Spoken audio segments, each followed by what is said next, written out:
Greetings. How's it going? Great. So, the concept today, several concepts are domain, range, intercepts, and end behaviors, particularly as they relate to the exponential and linear functions that we've been talking about in class, that you've been working with. And this, of course, is neither of those things, but when we're talking about intercepts and behaviors, and we want to be able to translate that to all functions. So, let's first make sure that we're clear on what domain is versus range. Okay, so domain are typically your input. Range is the output. Domain, we talk about the x values. Range, we talk about the y values. Okay, so input, output. Make sense? Sometimes we talk about the control variable and the dependent variable. Okay, what you might notice is that all of these are in alphabetical order. Domain comes before range in the alphabet. Input comes before output in the alphabet. X comes before Y in the alphabet. Control comes before dependent in the alphabet. So, the easy way, domain comes before range, X comes before Y. So if I've got this set of ordered pairs down below here, and I want to know what the domain is my set of x values, and so it would be 3, 5, 9, and 22. My range, 5, that's my set of y values, 8, 13, and 18. Okay, domain, x values, range, y values. It's really sort of that simple. Okay, is this function, by the way? Let me know what you think. Is that a function? So let's look at a linear function. And let's look at its domain, and let's look at its range, and we'll talk about it. So this is a graph of a linear function that I made using the graphing calculator. I believe this is, if I was guessing, man, I think it's 2x plus 3 or 3x plus 2. I don't actually recall what it is, but it's looks like it's something plus 2. 3x plus 2 probably. Makes sense. So the domain, when we're looking at this, we don't have an ordered pair. We have just, a line. So when we're looking at the x values, what values of x could we possibly have for this line? And remember, this line goes on forever and ever. So if I were to extend it, it would just keep going off the computer screen. It would go down here. Okay, it goes forever and ever and ever and ever.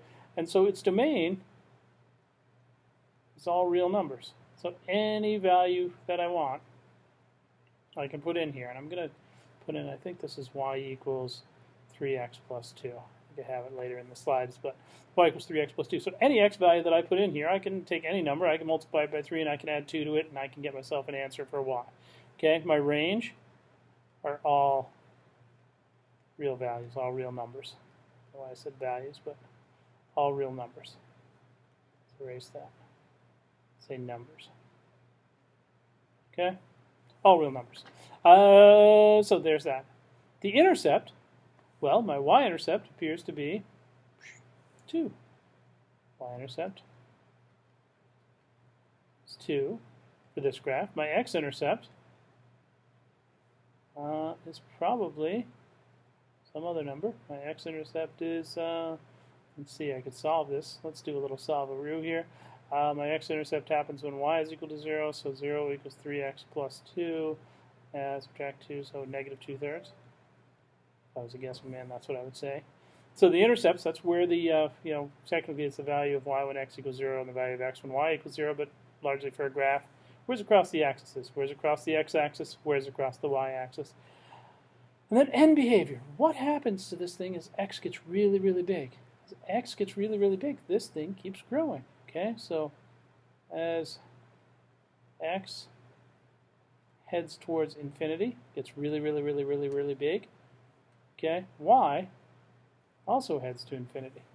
Okay, as x gets really, really big for this particular one towards negative infinity, y is going to go towards negative infinity. Okay, if I had a line with a negative slope like that, then I'd reverse. As x gets really big, we head towards the negative. But the idea is that this is a line that goes on forever and ever and ever, so we really don't have any end behavior to talk about. Okay?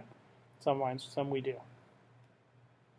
An exponential function, which we've also been talking about, that's our next equals now times things, and y equals something like that. So I think this is y equals 3 times 2 to the x power. And I've put the window in here that I'm looking at what's going on from -10 to 10 on this particular thing.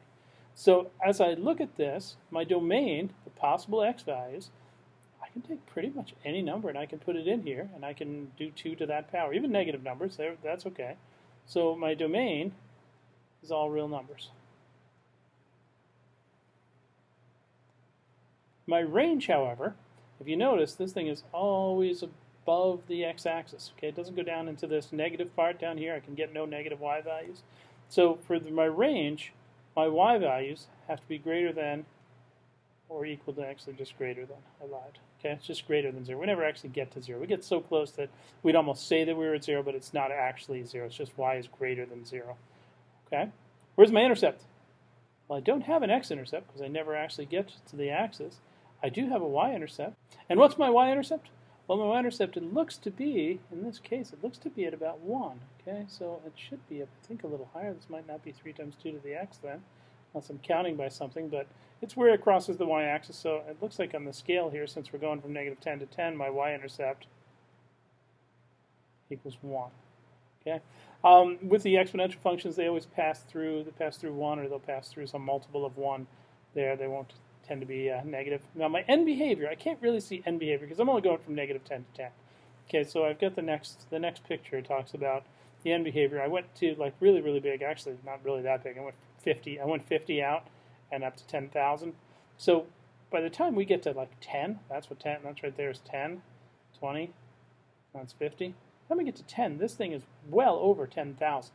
So in this case, as x gets really large, this thing is shooting towards infinity. Okay, so I'm going to write that down here.